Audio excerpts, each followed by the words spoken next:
secretly we all love it, as long as no one gets hurt, as long as there's nothing that happens that jeopardises the fight.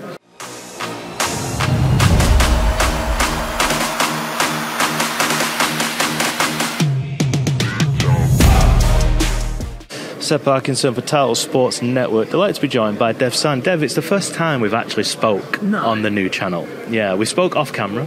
I complimented you on your TikTok and Instagram posts back over in Saudi. Just on that, how is it preparing for, like, you're the guy that's front and centre. You're the guy that's got to host this. What goes through your mind, anxiety, anything like that, or are you pretty chill with it all?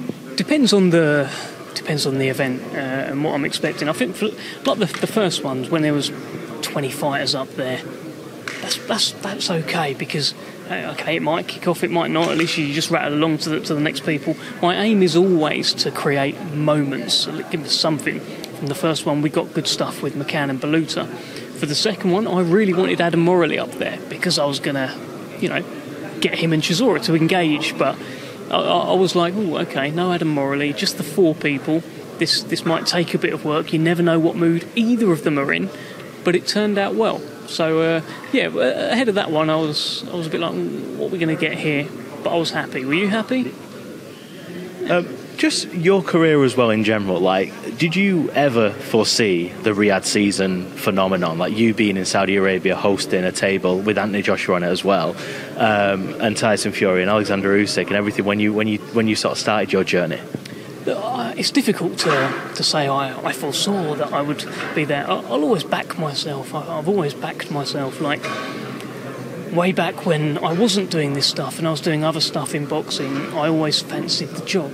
There would be press conferences where I would ask the questions from press row, and that would sometimes be fairly entertaining. I'd ask something that hasn't been asked, and I'd get good responses. So I always fancied I could do it.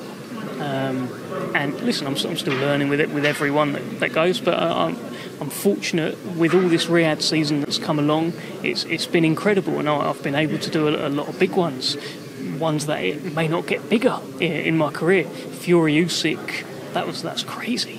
So I never foresaw it. I just always backed myself.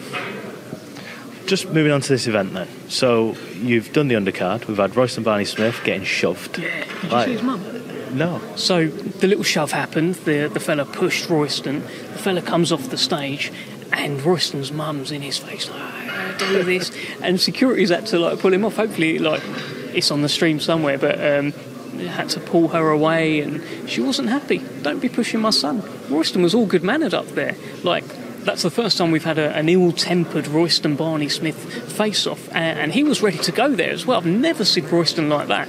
Royston's the nicest guy you can meet. That shove has not just built the fight, it's pissed him off. So can't wait. How does when that happens? What does Frank say to you? I haven't spoken to him yet, but look, secretly we all love it, as long as no one gets hurt, as long as there's nothing that happens that jeopardises the fight. Ultimately, we are in the business of entertainment. That's what boxing is. Derek Chisora will tell you that. We're in the business of driving views, bums on seats, a little shove, a little push here and there, a little bit of a flashpoint. It's what we want. We had it with last week, Liam Davis and Shabazz Massoud. After Shabazz Massoud had his fight, I was interviewing him, and I had Liam Davis on commentary because I knew, bring him in, they'll kick off, and things like that happen. We love it. Going on to the main event then. Del Boy is in a bit of a strange mood. He was a bit strange when he spoke to us all in the media. He's sort of very mellow. He pulled you in. How did that feel?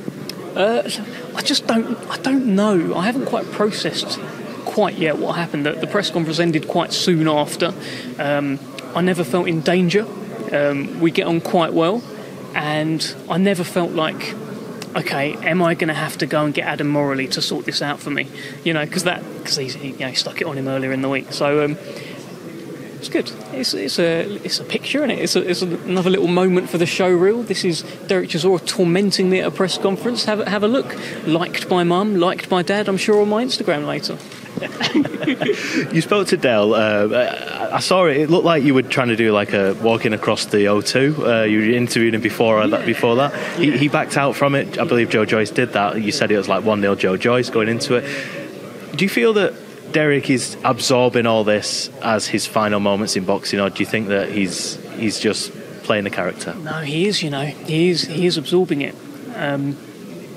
Look, I haven't worked with him extensively over the years, but when I started at Box Nation, that was around the time of Chisora Fury, that second fight that they had, and I remember him there being quite abrasive at times, even though I was kind of working with him.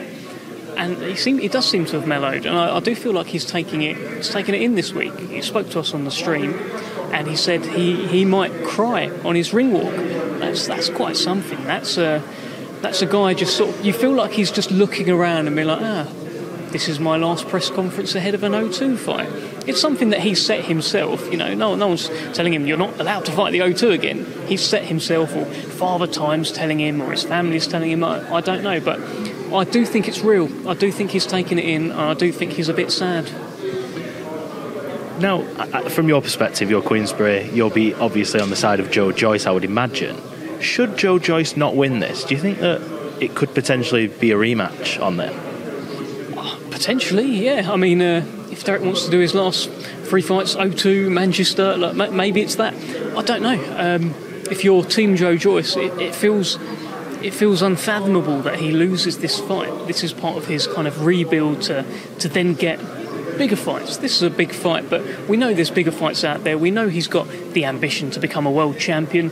It feels like if he's unable to do that, because he's been so close with the interim, he's got world championship winning wins, like the win over Parker. That deserved to be for a world title. It's a shame it hasn't happened for him yet. I think there'd be a lot of disappointment if he doesn't get Derek Chisora, get past him. With the viral video that went about with Derek Chisora and the Deliveroo drive, did you see that and think, thinking that there might be an issue with this fight? I didn't really think anything of it. I just saw Derek Chisora in the headlines, and as he's been for many years in his career. Right, I'll just wrap this up then with you, Dev. Really appreciate your time. Give us a prediction for the fight, if you will. I won't, but I can predict a head-on collision. I know Joe Joyce is. I asked him about it up there. Is it just going to be a head-on collision? He's like, no, there's more to me than that. There's like finesse and all of that. But I just think it'll end up being an absolute war for as long as it lasts. Don't know which way it's going to go. Can't wait. And by the way, live on the Queensberry YouTube, 3:45. Loads of preliminary fights, and then the main show, 6:15. TNT Sports, tune in. Brilliant, Dev. Thank you. Appreciate your time, mate. Thanks a lot. Cheers.